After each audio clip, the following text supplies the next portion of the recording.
तो very very good evening बच्चों। Good evening भाई इसलिए बोल रहा हूँ क्योंकि दिल्ली के अंदर शाम का वक्त है, इसलिए मैंने गुड इवनिंग बोला है। अगर मॉर्निंग होती तो गुड मॉर्निंग बोलता। वेल अभी हम आज बात करेंगे 3 मई, क्योंकि पिछले भारत में एक साल 25 लाख बच्चों का भविष्य 3 मई पर टिका हुआ है, कम से कम 25 लाख। अब भाई 25 लाख की डाटा क्यों बोल रहे हैं? लास्ट ईयर 25 लाख बच्चे थे ना जी, इससे 25 लाख का डेटा बोला है। बात ये हो रही है कि 3 मई को नीट का आपका पेपर है और आपको अटेम्प्ट कैसे करना है, पहले क्या करें, उसके बाद क्या करें, कौन सी चीज़ पहले सेक्शन आपको पहले उठाना चाहिए, बहुत सारी जरूरी बातें होती है। बच्चे अक्सर गलती करती हैं, पिछले साल से कंपेयर करते हैं कि पिछले साल का जो पेपर था डिफिकल्ट पेपर था, बच्चों ने क्या गलतियां करी और इस साल वो गलतियां आपको नहीं दोहरानी है। अब मैं आपको सबसे पहले तो यार ये बताना चाहूँगा, जो हम लोगों की नित्य एकेडमी की टीचर्स की टीम है वो क्या बोलती है, वो कहते हैं कि बेटा सबसे पहले ना बायोलॉजी को अटेम्प्ट करो। बायोलॉजी मतलब बच्चों की बहुत ज़बरदस्त होती है, अगर नहीं है तो भाई करनी पड़ेगी, नहीं करी है तो कर लो, अभी भी समय है, 3-4 दिन में कुछ तो बच्चा रिवाइज कर ही सकता है। बायोलॉजी के अंदर आपके जो 90 क्वेश्चन आ रहे हैं वो 90 क्वेश्चन आपको 30 से 40 मिनट में खत्म करने हैं। अब सोचो अगर आपने बायोलॉजी को अपनी 30 मिनट से 40 मिनट के अंदर आपने फिनिश कर लिया, आधा पेपर हो गया। फिर बायोलॉजी कंप्लीट करने के बाद आपको कंप्लीट करनी चाहिए केमिस्ट्री। केमिस्ट्री में तो भाई न्यूमेरिकल है, कैलकुलेशन के ऊपर डिपेंड करने वाला है।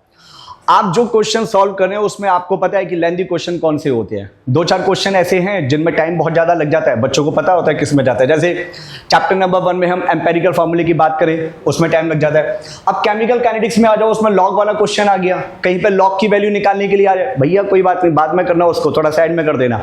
हमें पहले वो क्वेश्चन अटेम्प्ट करने चाहिए जो हमसे जल्दी हो रहे हैं। और अगर कोई लेंथी क्वेश्चन आ गया जिसमें कैलकुलेशन बहुत ज़्यादा है, उस कैलकुलेशन वाले क्वेश्चन को छोड़ो, आगे बढ़ो, नया क्वेश्चन देखो।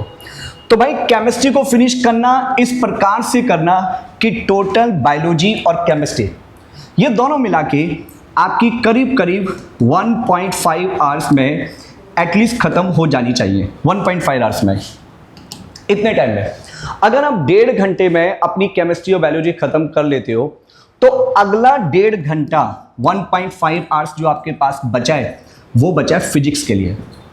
फिजिक्स ही डिसाइडिंग फैक्टर है। बायोलॉजी किसी बच्चे से पूछो, सर 360 में से 340 आ जाते हैं, 360 भी ले आते हैं, सही बात है भाई, आ जाते हैं, नहीं आ रहे तो दिक्कत है, आने चाहिए। एंड फिजिक्स ही एक आपका डिसाइडिंग फैक्टर रहेगा कि किसका सिलेक्शन होने वाला है। तो फिजिक्स को पूरा प्रॉपर 1.5 घंटे का टाइम दो। 1.5 घंटे ही क्यों बोल रहा हूँ, लास्ट ईयर का पेपर डिफिकल्ट था ना, पता नहीं इस साल क्या होगा। उम्मीद ये लगाई जा रही है कि इस साल के जो क्वेश्चन होंगे वो स्टेटमेंट बेस्ड ज़्यादा होंगे, लेंथी होंगे, खास तौर से बायोलॉजी और केमिस्ट्री का पोर्शन। हो सकता है कि फिजिक्स आसान बने, मे बी ऐसा हो सकता है, वो पेपर के टाइम पे आपको पता चल जाएगा। तो आपने अपनी पहले बायोलॉजी फिनिश करनी है, फिर केमिस्ट्री करनी है, फिर फिजिक्स करनी है, और सबसे जरूरी बात, क्वेश्चन करते वक्त अगर किसी क्वेश्चन में उलझ जाओ, डिफिकल्ट लगे, नया क्वेश्चन लगे कि आज तक नहीं देखा, उसको छोड़ के आगे बढ़ो।